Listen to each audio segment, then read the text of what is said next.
We were discussing too, like my daughter, like when she came over Thanksgiving, she started telling me some of the secrets of us sneaking out and shit. I'm like, what? Wait, I thought you were a good kid. I thought you were the good kid. We lived in the middle of fucking nowhere. I was like, if you go outside at night and you try to sneak out, you're getting eaten by a mountain lion. Like, you ain't smart. So. That's okay. That's no deal. Yeah. This is the Divorce Devil 52. His answer was 51. To make sure.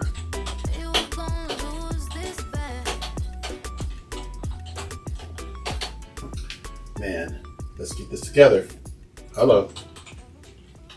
Been around the world and I.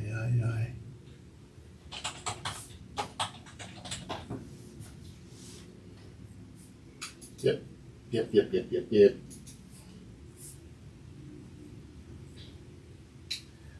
52. Okay.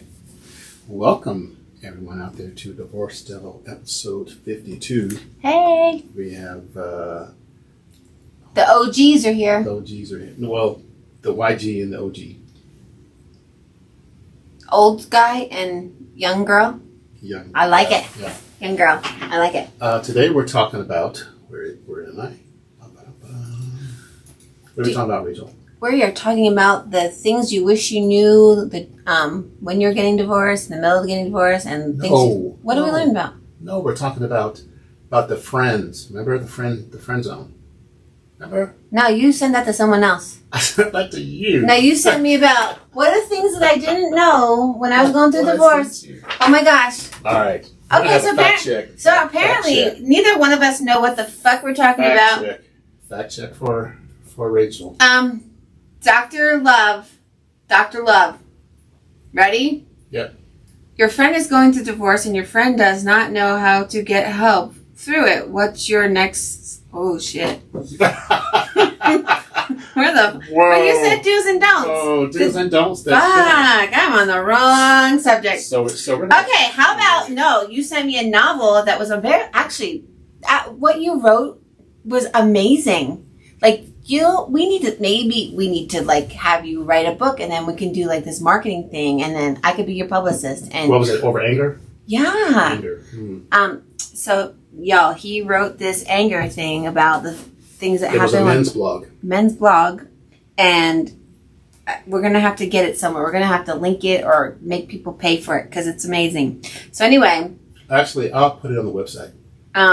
Somewhere. Anger is a prime result of divorce, being wronged, stuff like that. I think that's where I got confused because I was thinking about like some of the things I didn't know prior to divorce that would affect me beginning, middle, and end of divorce. But that's a different subject. So my deal was we can Okay, so all the notes I just wrote. It's more how I love the facts. Listen to that. That is crumbling paper. And this is me angrily throwing it over your shoulder. Next. Did I miss? Yes, you did. This is why I don't play basketball either. So it's all about your friends. You're going through a divorce. How do you, I want to say, guide your friends to help you? That makes sense? Okay, because so I have no clue. The only way I can correlate this is when I lost my son. A lot of people don't know what to say to you, even though they want to say something. And some of them will say things like, I don't know what to say to you, but whatever you need, I'm here. Then you have some friends that are like, well, it's a blessing because there could have been something else wrong with him. Or there was a reason it happened. Or blah, blah, blah. Because I lost a child at 35 weeks pregnant, so I never really met him. I mean, I carried him for 35 weeks. So they were all over the place with their... So they're like, I don't know what to say to you. I mean, I literally had people, especially like the next generation above me, like you and your friends. I've had aunties and stuff like that say, it was a blessing in disguise. It was this. And I'm in like day 2. Like I lost my baby that I've been carrying for 35 weeks. And now I have to plan a funeral. So how do you process this crazy... You just kind of rub off. I think in the beginning of it, like, you're so oblivious to everything that's around you. So everything really is inward. Because, like, there's people, I didn't tell some people I was getting divorced until, like... Okay, you're all over the place. We're talking. No, I'm saying friends. So I'm Okay. trying to help Alright, you. okay. Like, so, okay, yeah, I just had a burst of caramel drizzle. That was extra. I was so excited. So how I process it was, if you have crazy people coming up to you, I'm like, oh, it's fine. I'm the person who helps other people, especially my profession. Like, I'm a nurse. I'm the person that's going to make you better. I am not good at having people help me because that's not my role on this planet. So when someone says something crazy, in my head, I've already diagnosed what their problem is. They're bipolar, schizophrenic, they're just an asshole kind of thing. I think I've discussed this before. I didn't let a lot of people who wanted help me because they didn't know anything about divorce. They don't know anything about my family, what's going on. They don't know the shit I was going through. And I wasn't going to give that to them. How do you not let them help you? So, what does that look like? well, we've discussed my best friend before. Like, she was going through shit with her husband in the midst of it while I was deciding, and we were secretly not telling anybody that we were separated and on the road to divorce. But I was helping her so I didn't have to deal with my shit. So when it came time for her to be on that role where she's going to help me, I'm like, I don't really want your help because the shit that you're doing, I'm not going to follow. So anything you say at me is going to be hot air. And I kind of pushed it like, you know, your husband has had multiple affairs. He's done this. He's done that. I didn't want her advice, especially because I just wanted to be mad. So and I wanted her to be mad at him. So what's that look like? How do you spin that after you help her and you don't want her to help you? You don't say. Oh, I became a hermit. Okay, got it. I literally just like, after she it's, says, you don't let me help you, you're not answering my cell phone. Where I live, there was no cell service deal. So you were ghosting her. I actually, after I had the conversation with her, like, I don't really want your advice. She was the one who also was like, you need to find God. You need to do this. You need to do that. I go, I'm pretty angry at everybody right now. Well, you need to. Girl. God, I'm angry at, you know, everybody that's ever done me wrong. I'm mad. God, Satan, everybody. And so, I think a lot of my anger towards her was she never really listened to me. I was always solving her stuff. And so now that I needed her and she wasn't going to be able to give me what I needed, I kind of did say, you know, verbatim, I don't want your advice. I just need you to be there. So it's almost like a woman thing. Yeah, it is. You know what I mean? No. I learned over time through my staff and my multiple serial dating that when you listen to women and they tell you something, they don't want you to fix it. No. They just want you to listen. But men, it's called actively listening. But we are fixers. We want to fix that yeah. shit. And that goes back to when I lost my son. I had the moment where, like, I, you know, had the nursery all done. I had everything ready. I went into that room and laid there the day I came home from the hospital and just was like, I no longer get this happy. And my mother says to me, get up, sweep it under the rug. It's okay. We have a funeral to plan. So it's almost like you have to take what everybody says and like process it and say, nope, yes. Yeah, nope, it's nope, really yes. like, you know, the swipe left, swipe right, but in a proverbial saying, hey, no, I can't take this information yet. I don't know how to process it because of what's going on in my head. I'm going to take a little bit of this. I'm going to take a little bit of this. And then there's some days you just need to like shut everybody out and figure out, sob in the bathtub, do in your closet, whatever you need to do. But like, and then, so like my ex, he's just like, well, how do I fix it? And I was like, unless you can bring him back from not being dead, you can't fix it. So just listen. When I say, I don't know why I'm crying, because that happens every day anyway. And Lance is good at doing that. When I say, I don't know how to fix it. Shut it. What did Jeff say now? He didn't say a Jeff? thing.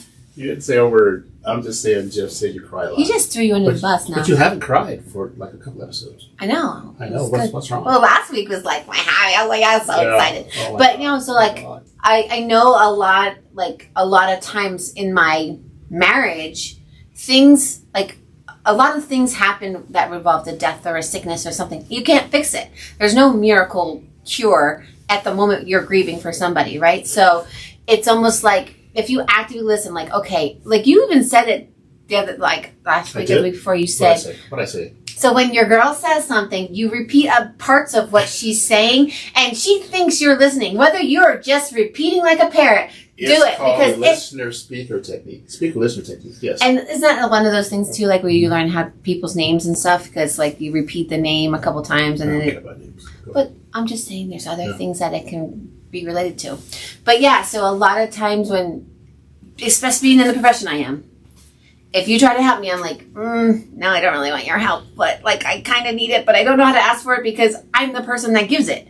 So it's, I definitely didn't let people help me heal. So what I'm hearing you say, speaker listener technique, is that you would like people probably just to listen, not every now and then. You don't need to have a solution to all my listening issues. Because a divorce is a death, basically. Oh, and you go through all the steps of that. And a lot of it is anger.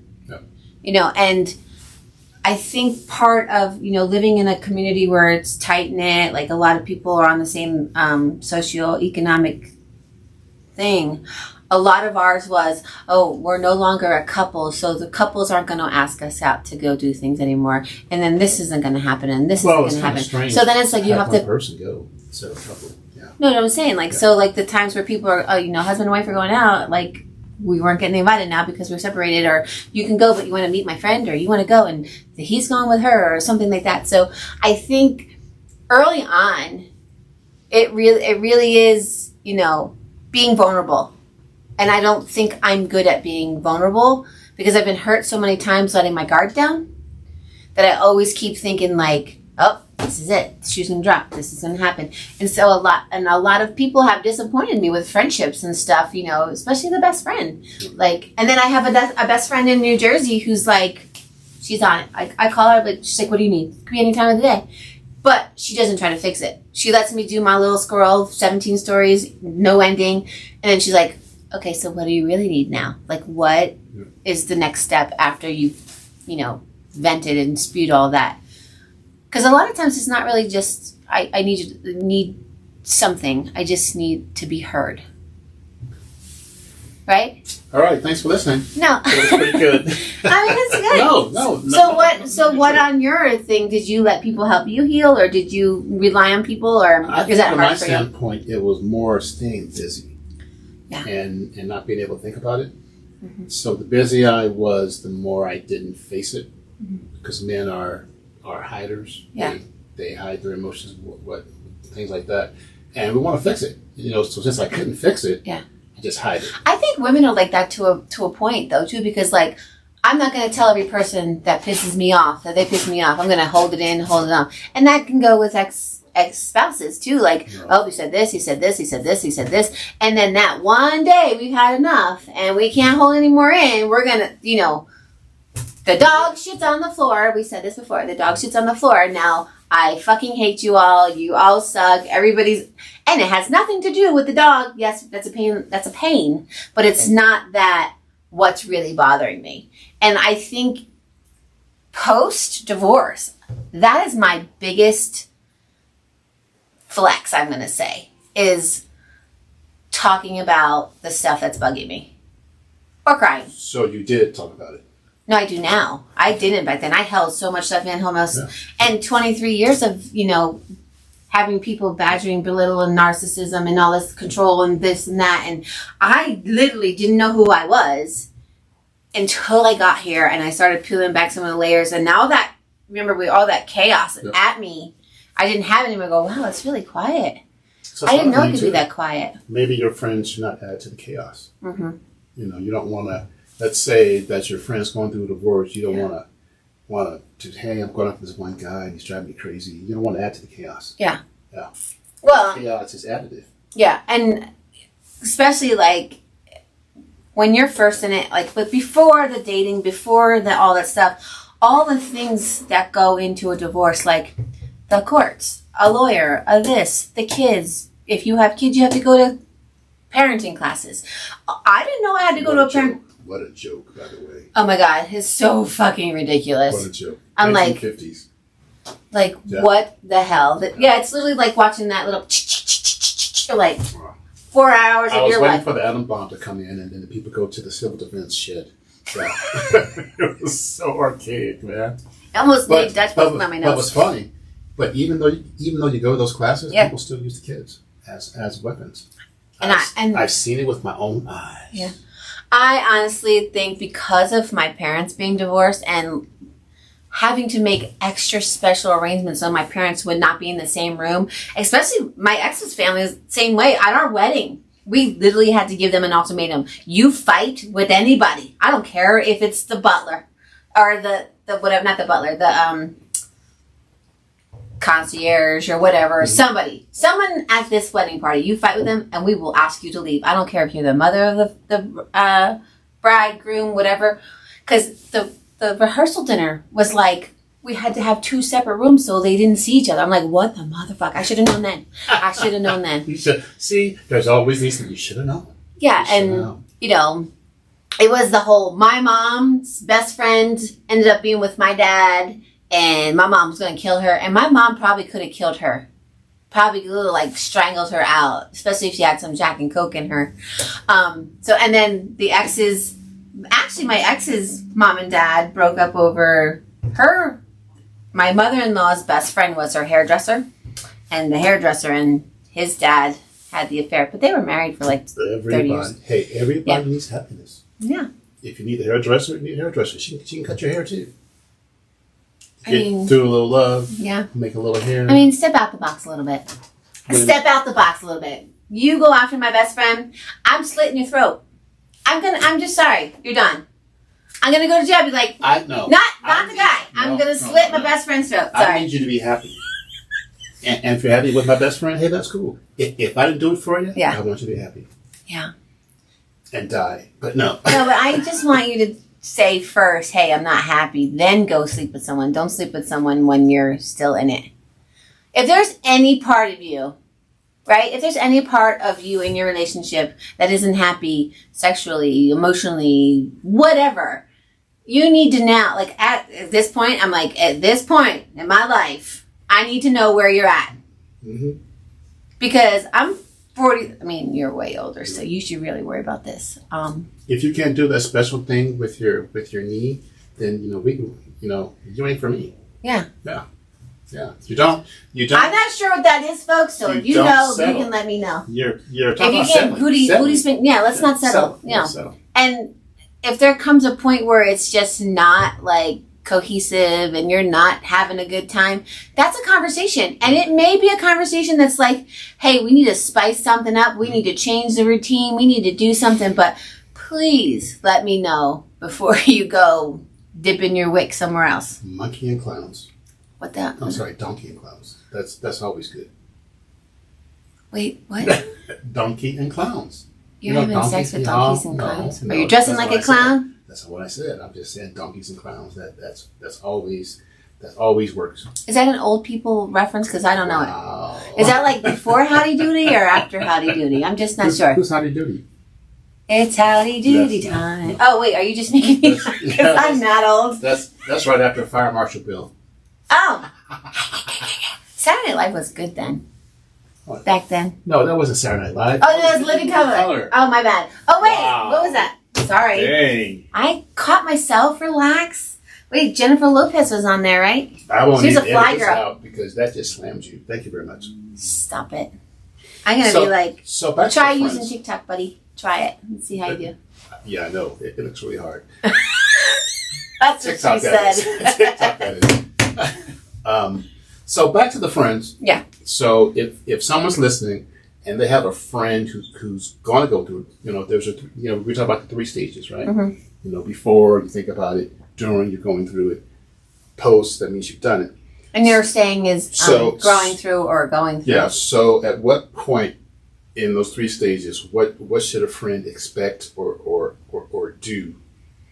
I think it's the same for all 3 stages. Just listen. Yeah. There's nothing you can do. You Well, can't give advice because you don't know. Here's a funny thing about girls too. I don't know how guy bro code and all that happens. I mean, I think I've seen it, but I'm not sure I've ever been really involved in it. So like, if I'm mad at someone, my best friend is also mad at them, even if they like them. But I'm mad at them. So my best friend. So like Peggy, if I'm mad at somebody because they done something to me, she's mad, she hates them.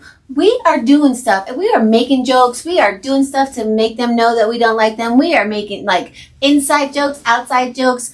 My ride or die, right? There's just sometimes you want to hear the angel and the devil on your shoulder kind of thing. And then there's sometimes where you're like, yep, he's a jerk. Yep, he's this, he's that. So those friends are the ones that got your back. But you also need those friends that are like realistic. You still need to parent with them. You still need to go to court to have your divorce with them. You still need to do this. You need to figure out who gets what car. You need to figure out who gets the house, who gets this. So they have the logical friends. And then you have the off the wall, like, I just need to drink. Batshit crazy. Going. Yeah. So it's gonna just be that night. So you have different girls, different levels of friends, different groups of levels of friends. And then you have those people that are always there. And I feel like as I've gotten older, my circles and my tribe has gotten smaller. But the quality of friendships has gotten so much better. Succinct. It gets more succinct. Succinct. Yes, succinct. Yeah, succinct. Yeah, I can't speak. It gets succinct. Succinct. And the quality goes up. Yeah. Before the name goes on. And so I have a lot of acquaintances. I have a lot of friends. But I have this little handful of best friends who know all my shit. They know all my, the pros and cons of Rachel. Mm-hmm. And every once in a while, you want to try to bring someone else in. You're like, nope, sorry. Nope. And I feel like I may have put up that wall and pushed some people away because I wasn't ready to hear their advice in different stages of my divorce. So, like, groups of friends that I thought I would still have, I kind of pushed away because they knew my best friend, or they had this, or, they're super churchy, or they're super this, or they have been married 6 times, or they, so there's it's called like an evolution, though. Yeah. You're, even if you don't get divorced, you still evolve from your friends. Yeah. With men, I think it's we're more, and this is a fact, by the way, we are more, what's that word? That word is efficient. We got one guy who's a crazy guy. Yeah. Same guy can be straight. And what's the third one? And the logical, straight, crazy, that shit crazy. Yeah. So the same guy plays all 3 roles. Yeah. I have some friends that played all 3 roles. So it's kind of. So they know when you need crazy. Yes. They know when you need logical. Yes. They know when you need. So like, I think I have a couple friends that have all of those in it, depending on the surroundings too. Like a lot of us can, get along with the highlighter, like I always say. There's also like, I have a mom group of friends that they're my mom group of friends. Like, we're going to the park. We're going to do this. It's a kid thing. It's a play date. It's a that. Then I have my real world friends that like every day I text, say, hey, I miss you. We need to get together. We're going out. Like if someone in the group of friends, husband or boyfriend or something has something, they're attending that. Those are my mainstream life friends. And then I have the friends that know friends of friends of friends that are doing something fun, and I want to go because I don't want to be left out. And then there's that group, like you said, the crazy friends. Mm-hmm. Some of those friends can go in all 3 of the groups, but and I know how to act in each one of those groups. Yeah, but some of those friends don't touch. No, some of these friends never will meet, ever. So, but some friends have, especially moving so far away and having to literally make new friends at 40-some years old. And, I have a kindergartner, and I have, I moved here. I got a kindergartner, I got a kid in college, and a kid in high school. Some of these moms are literally 24, 23. Yeah.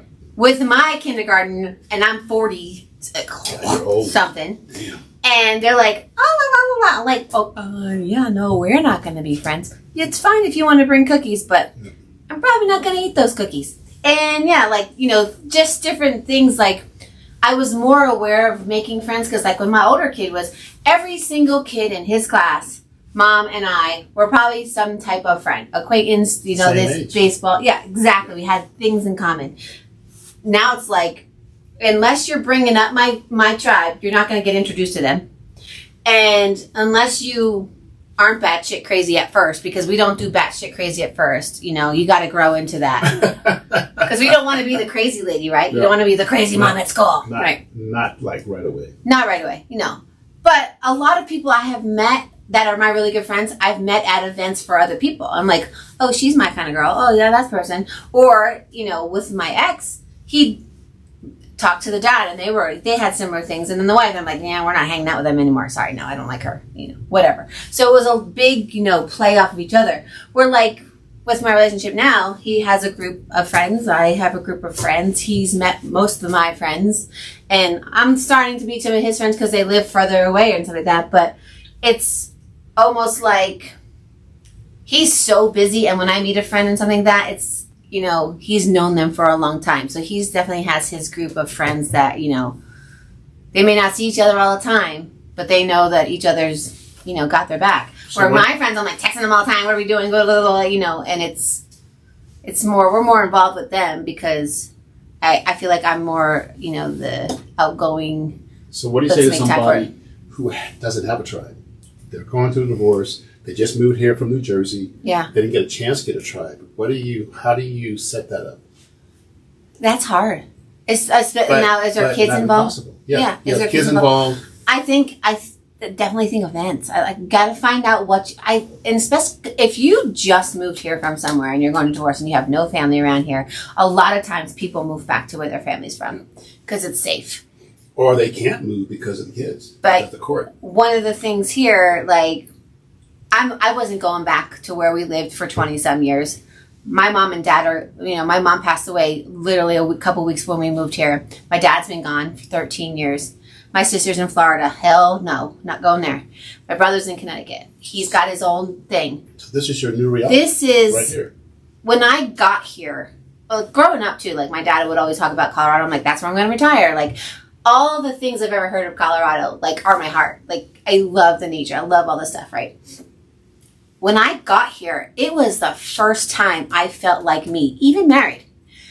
I'm like, I love to see new things in the mountain. The mountains to me were amazing. I grew up in Pennsylvania for 10 years and I lived in the Pocono Mountains, but there was 2,000 feet. I was like, what? Yeah. We're going 14,000 feet? Yeah, what? Hills. The Pocono Hills. Yeah, exactly. So when I got here, when I started making friends, I could be selective.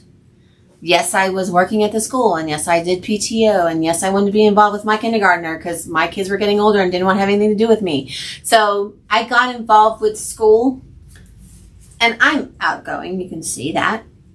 But I was also scared because of where I was at.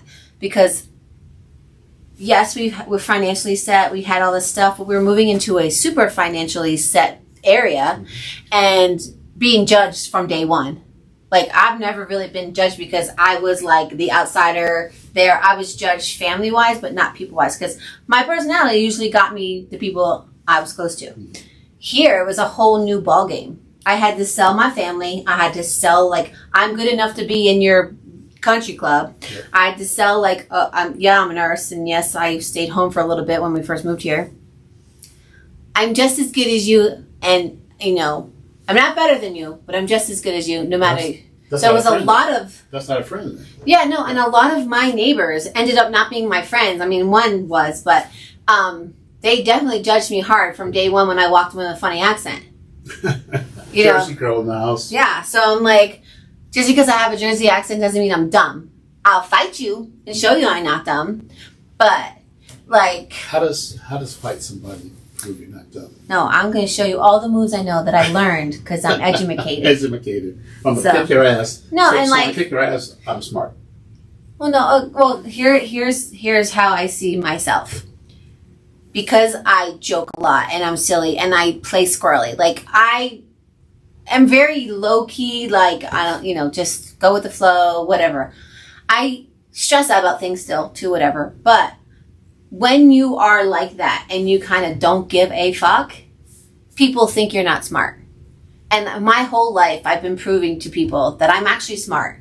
I just choose not to throw it in your face. Yeah. I choose not to say, I am better than you because I went to college. I am better than you because I'm a nurse. I am better than you because I live in $1 million house. I did this. I had the cars. I had the vacation, blah, blah, blah. I am not that person. Everybody I lived around are those people. So when I moved here, I had to prove that just because I may be silly and goofy and joke and, be squirrely sometimes, forget why I went to the kitchen. Doesn't mean I'm not smart. But where you are now, yeah, if you got in that place again, you wouldn't care. And I think I learned that I didn't care when I got here. Yeah. And I was like, you know what? If my person that I decided was going to be my person, and we decided to make a life together, didn't give a rat's ass about what I thought or did or my input into this marriage, and was going to control. Are you joking? I'm all right. Good thing he's a dentist. I'm all right. You okay? Yes. You need a little choker thingy? Yeah, floss, please.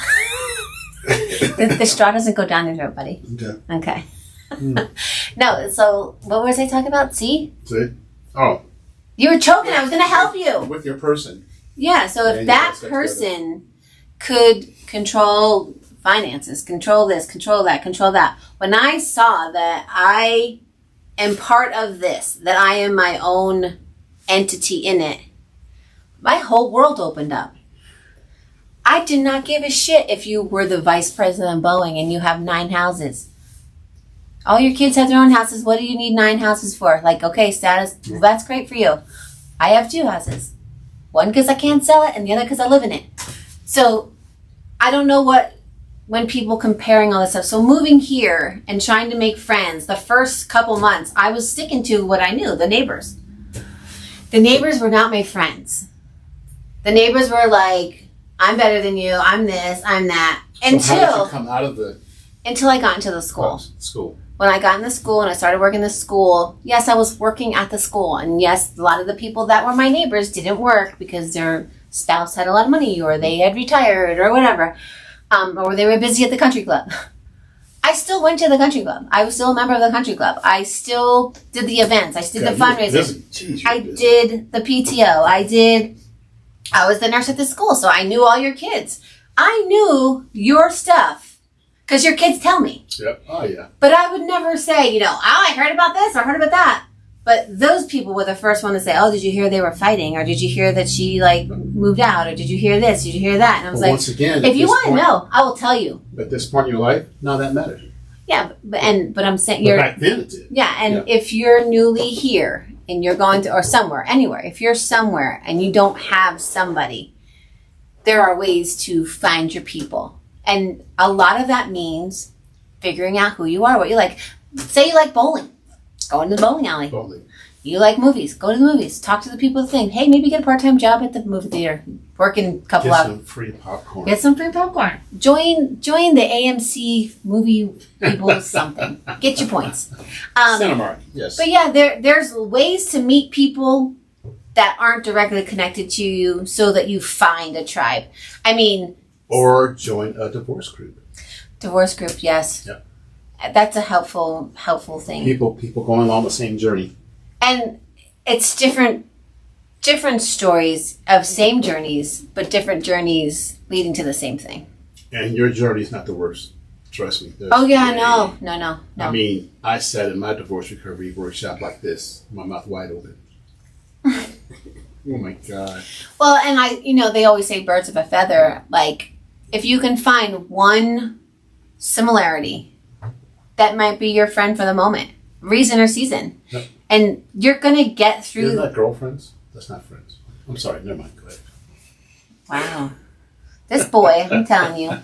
But yeah, I think even, so back, like what my correlation for this is when I lost my son, I went to bereavement groups. And there was people, like I was in one specific one that was for someone who lost during a pregnancy. Then there was another one that was like 1 year or less.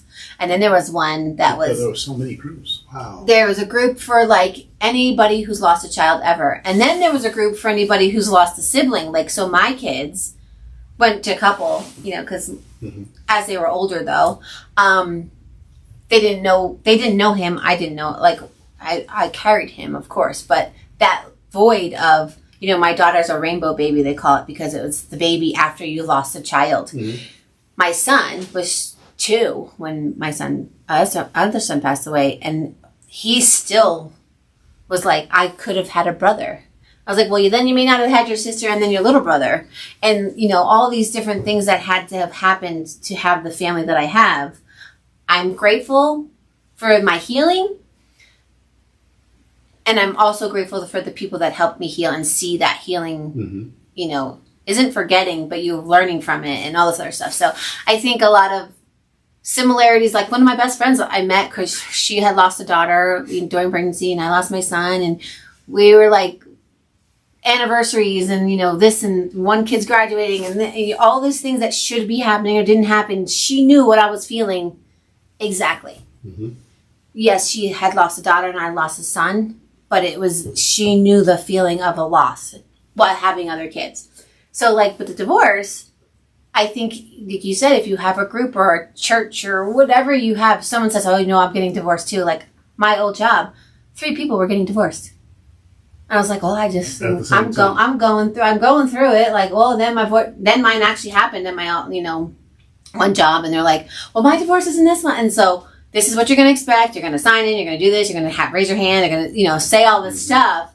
And then you have a story to share with someone who's like, oh, mine's coming up. Or my 1-year anniversary of my divorce is coming up. My 2-year anniversary. Oh, well, now Christmas is different. And now this is different. And so. Or my 10-year anniversary. Is yours 10? Pretty close. So see, like there's little. He's raise the roof. Yeah. Yeah. So yeah, I definitely think find a group of something, whether it's you're playing pickleball, you like volleyball, go do it. Go figure out who you are after a divorce, because a lot of times we lose our own identity in it. Oh, during. Well, you know, I said I shut a lot of people out, and what I did when I shut them out was drink. And so I knew my weakness. Yeah. So now that I'm able to be like, you know, in my head, I was still responsible. May or may not been. But responsible for. I'm just saying, like, you know, I'm responsible for my drinking. You know, a lot of times when I didn't have my son and I wasn't going out, I'm drinking in my apartment by myself. Just woe is me. You know, watching movies of woe is me. Hallmark Channel. Do not watch the Hallmark Channel when you're going through divorce, because you're going to cry more than I already do. But yeah, you got to find. And then eventually you will start dating. Maybe not.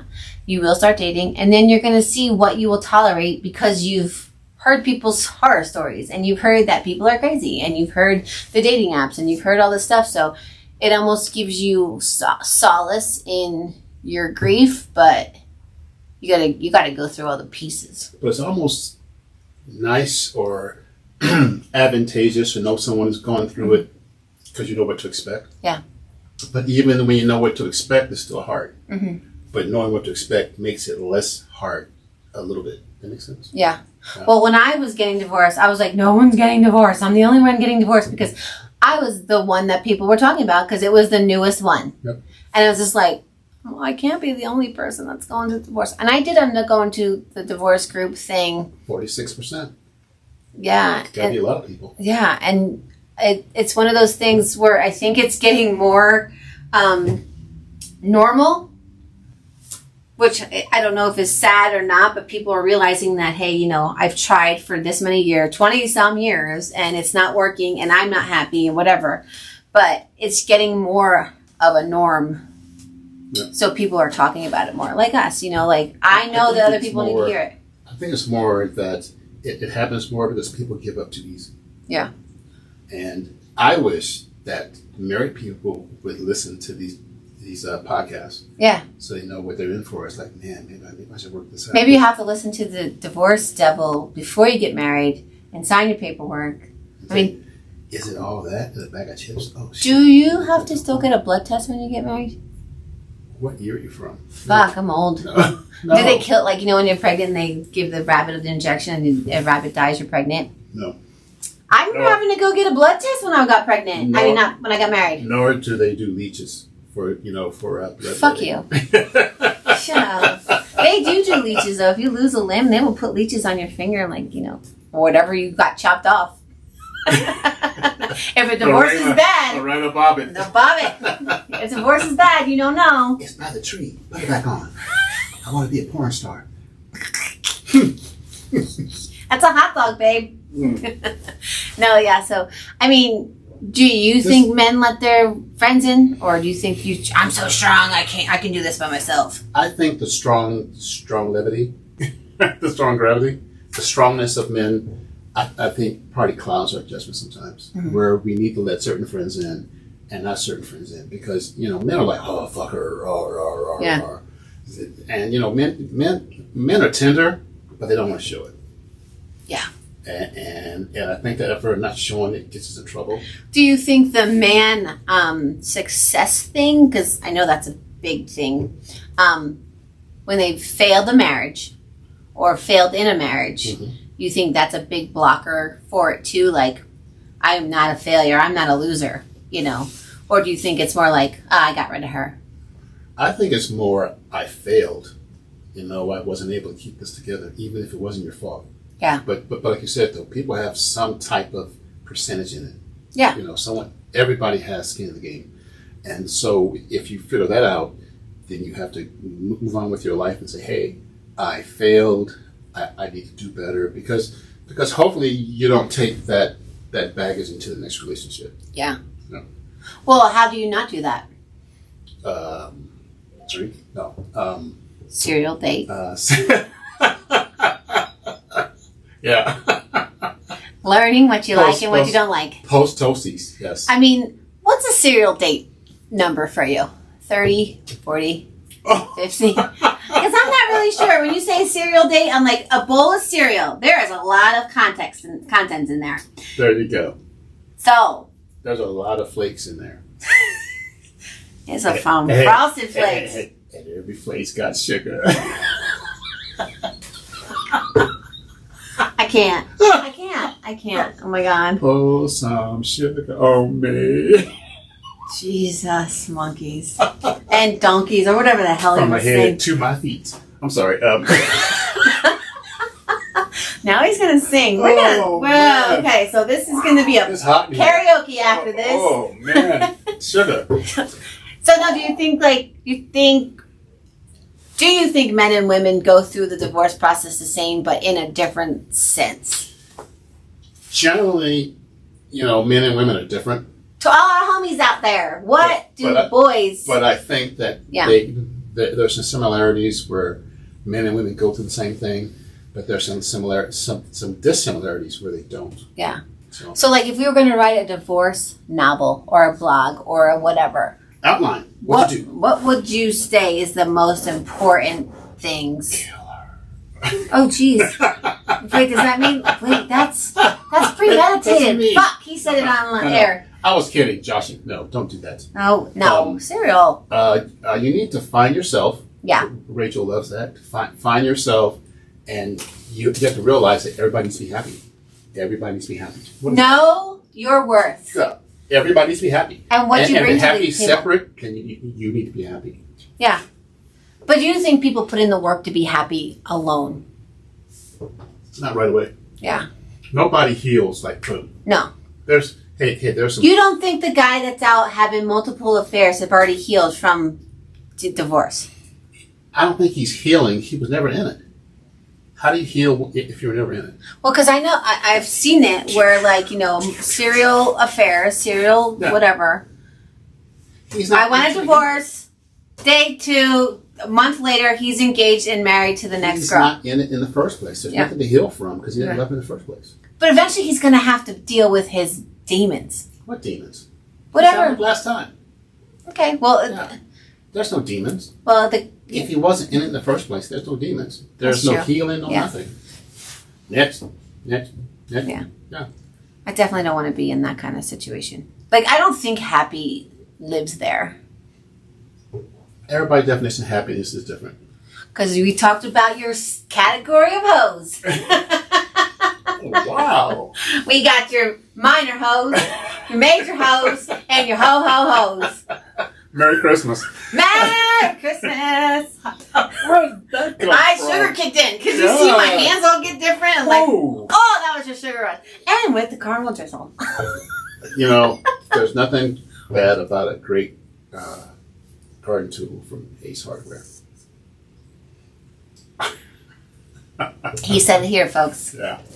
But do some gardening. Maybe your thing is gardening. I cereal. squirreled. I thought it was cereal. What are we talking about?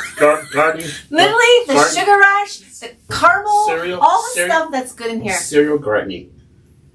I mean, Serial how gardening. perfect is that? Serial gardening. With an ending game of pickleball. Yeah, there you go. You go. Hello. So, friends who are trying to help you go through it, let them. And then talk to them. Say, hey, I really don't need you to fix this right now. I Yeah. need you to listen. Guide them. Tell them what to do. My favorite thing is, I don't know what I need, but I need something. I'm not sure how to help myself. If you want to help me, that's you vibrating over there. God dang it. Because I am turned off. Thank God for Lance. Thank you, Jesus. He keeps me reined in. Yep. But yeah, no, I think what I've learned from divorce is communication is really key. Like, I thought I was communicating, but I wasn't communicating. I was talking at or being talked to, if that makes sense. When I communicate with you, I need a couple cues from you. You hear me, you see me, and you don't give a fuck. That's fine. If what I'm saying makes no sense, be like, I don't know what you're saying. We didn't have a back and forth. We had a fuck you, whatever. The kids need this, that needs that. We're going here. You got to go there. I have to work, blah, blah, blah. It was more of like demands, commands, and like. But now you know what you don't want.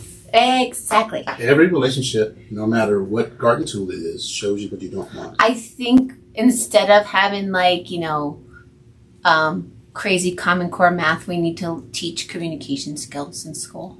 Because I don't really think especially now with social media, we hide behind this inanimate object that's supposed to make our life better, and we don't talk. We need to write more letters. Yeah. There you go. Everybody needs to write a blog every week. You wrote me a text today. Thank you. I loved it. You did. I did? You sent me the Dutch Bros thing. Oh, there you go. All Thanks. Right. It made my day. It was so like, hey, I was thinking about you. Here's a little text with some Dutch Bros in it. Yep. But because you pay for Dutch Bros all the time, so I said I gotta keep. I mean, dude, have you seen the studio? It's fancy. I can pay for Dutch Bros. But yeah, so let your friends help you. Find new friends. Join groups. Listen to the podcasts of us. All right, everybody. Find friends. And when they piss you off, tell them. Make friends. Yep. But keep the old some. Wait, what is that? Make new friends, but keep the old. One is silver and the other's gold. That's from Girl Scouts. I remembered it. I don't remember all of it. I will get back to you with that because I'm pretty sure that was a put a smile on your face or something. All right, everybody. Thank you. All over the place. All over. Thank you for listening. Episode 52. Woohoo! Bye-bye. Bye.